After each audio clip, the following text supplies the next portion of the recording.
இரட்சகருமா இருக்கிற இயேசு கிறிஸ்துவின் ஆச்சரியமான நாமத்தில் தினமும் கர்த்தருடைய சத்தத்தை கேட்டுக்கொண்டிருக்கிற என்னுடைய பிள்ளைகளை வாழ்த்துகிறேன், ஆசீர்வதிக்கிறேன்.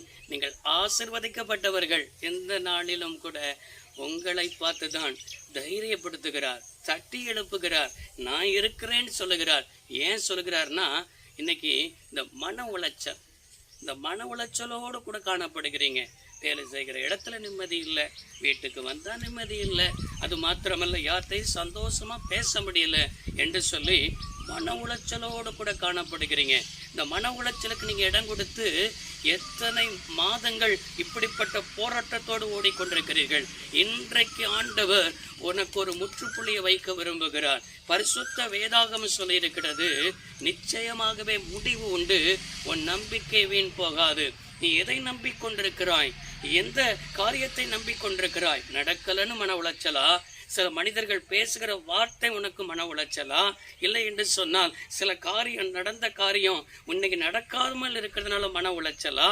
பிள்ளைகளை குறித்தா, நீங்க செய்கிற பிசினஸை குறித்தா, இதை குறித்து மன உளைச்சலோடு கூட இருக்கிறீர்களோ? இன்றைக்கு ஒரு முடிவு உண்டுன்னு என் ஆண்டவர் தைரியப்படுத்திக் கொண்டிருக்கிறார். அப்படி என்றால் நீதிமொழிகள் 16ஆம் அதிகாரம் 7வது வசனத்தில் இவ்வாறாய் வாசிக்கிறோம், உன் வழி கர்த்தருக்கு பிரியமாயிருந்தால் உன் சத்துருக்களும் உன்னோடு கூட சமாதானமாகும்படி செய்வார் என்று சொல்லப்பட்டிருக்கிறது. நம்முடைய வழியை மாத்திரம் சரிப்படுத்த வேண்டும். ஆண்டவர் நம்முடைய வாழ்க்கையில் ஒரு அற்புதம் செய்யணுமா? ஆண்டவர் நம்முடைய வாழ்க்கையில குறுக்கிடணுமா? ஆண்டவர் நம்மளை நினைத்தரல வேண்டுமா? அப்படி என்றால் நீங்க செய்ய வேண்டியது, உங்க வழி, உங்க வாழ்க்கை ஆண்டவருக்கு பிரியமா இருக்குதா? என் நினைவு கர்த்தருக்கு பிரியமா இருக்குதா? என் பேச்சு கர்த்தருக்கு பிரியமா இருக்கிறதா? என் மனம் கர்த்தருக்கு பிரியமானதா இருக்குதா? நான் கர்த்தருக்கு பிரியமானதை செய்கிறதா காணப்படுகிறேன். அப்ப சற்று யோசித்து பாருங்க. தானியேலை குறித்து வேதத்தில் வாசிக்கிறோம். தானியேல் கர்த்தருக்கு பிரியமானவன். அவன் வேண்டிக் கொள்ள தொடங்கின போதே கட்டளை வெளிப்பட்டது என்று வேதத்தில் வாசிக்கிறோம். பிரியமானவனாய் இருந்ததுக்கு காரணம் என்ன தெரியுமா? அவன் பாபிலோன் தேசத்தில் நாடு கடத்தப்பட்டிருந்தாலும் அந்த பாபிலோன் தேசத்துல நெருக்கம் இருந்தது.